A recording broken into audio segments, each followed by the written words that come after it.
নমস্কার বন্ধুরা, আজ আমরা ডিম, কাঁচকলা আর আলু ঝোল বানিয়ে দেখাবো। তো চলো তোমাদেরকে দেখাই কিভাবে বানাবো।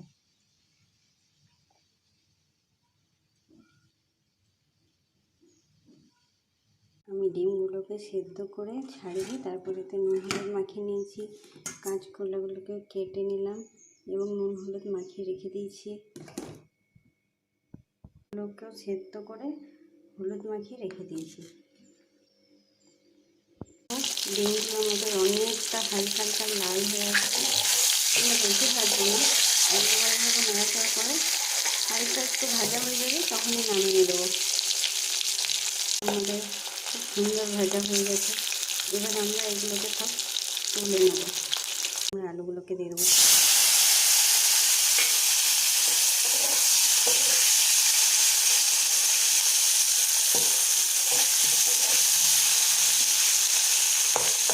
এগুলোকেও হালকা লাল হওয়া পর্যন্ত ভাজবো। আমাদের আলুগুলো খুব সুন্দরভাবে ভাজা হয়ে গেছে।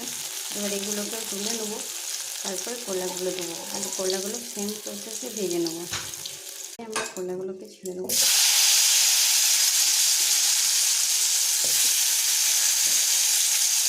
ঠিক সেম প্রসেসে কলাগুলো ভেজে নেবো।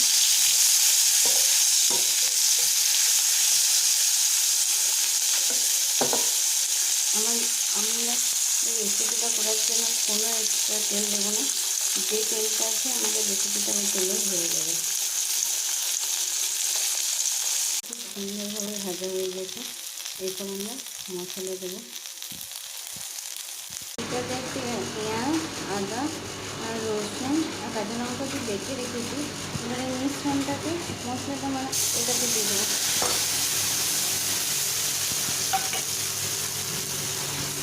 এই যে দিয়ে দিলাম।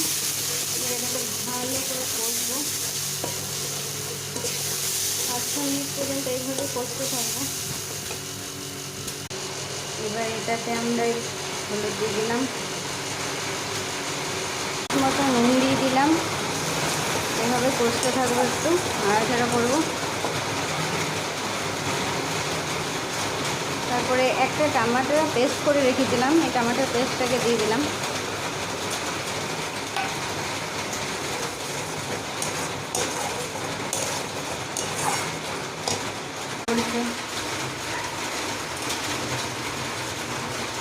পুরোপুরি ভাজা হয়ে গেছে। এবার আমরা আলু কলাগুলো দিয়ে দেবো। সব কিছু দিয়ে দিলাম নাড়াচাড়া করে। এবার একটু জল দিয়ে দেবো।